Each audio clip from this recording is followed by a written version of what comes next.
برجان شيدان رزقاري كردستان أمره لم هولي رشدية دا يكم جارك يعني لم ولدا فستيفال شكوري طابخانة كان يخدم كردي أنجام بدين باو كان يكتب طابخانة كان يخدم كردي دستوشي مسك محمد إخوانا كم هم ينهاتن كوريان كدين خوێندنی کوردی بەرەو پێش دەچێت دەمێنێت سەرکەوتوو دەبێت بابەتە زانستیەکان هاودەری بابەتە هونەریەکان هەنگاوەنێن و بەرەو پێش دەچێت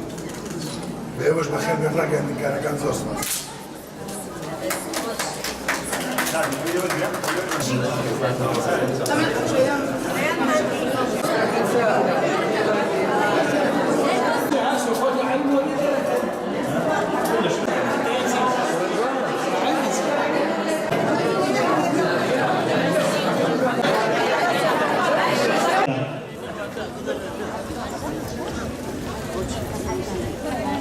بۆ ئەوەی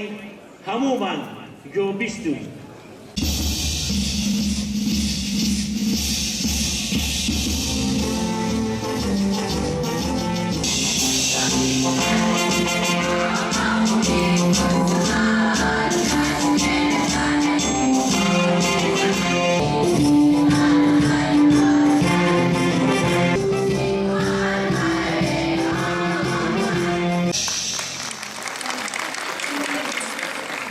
بەس بەتەنها لەوەی کارەکانمان بە ڕێکوپێکی گوزەر بکات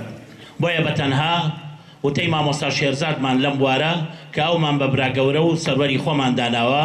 ئێستاش با بفەرمێت بەناو پەروەردەی کەرکووکەوە وتەیەکمان پێشکەش بکات. ئەمڕۆ ئێمە فستیڤاڵی هونەری ساڵانەی یەکگرتووی خوێندنی کوردی لەم هۆڵەدا لە هۆڵی ڕۆشنبیری کەرکووک ئەنجام دەدەین. سەرەتا دەستخۆشی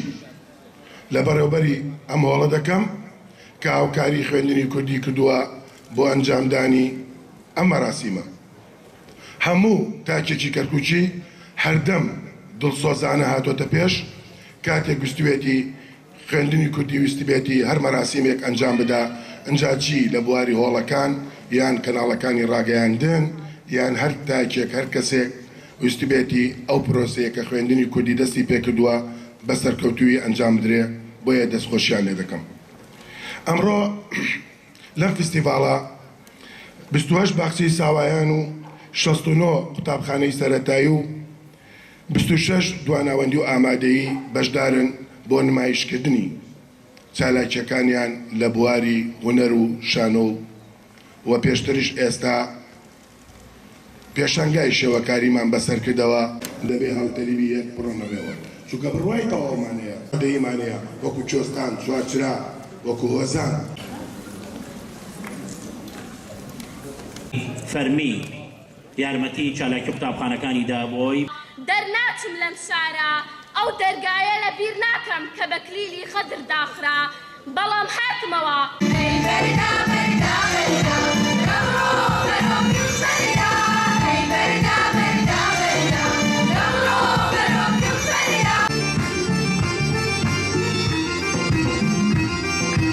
ئەی شەنگا لە تاڵان کراوەکەم ڕوونتر بڵێم ئەی کەرکووکە لە خوێن هەڵکێشراوە.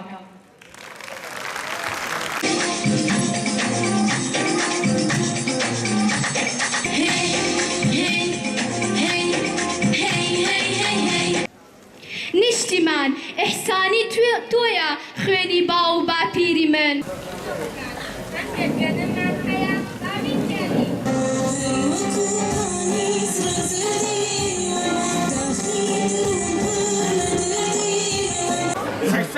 والله لعب وناسفيتك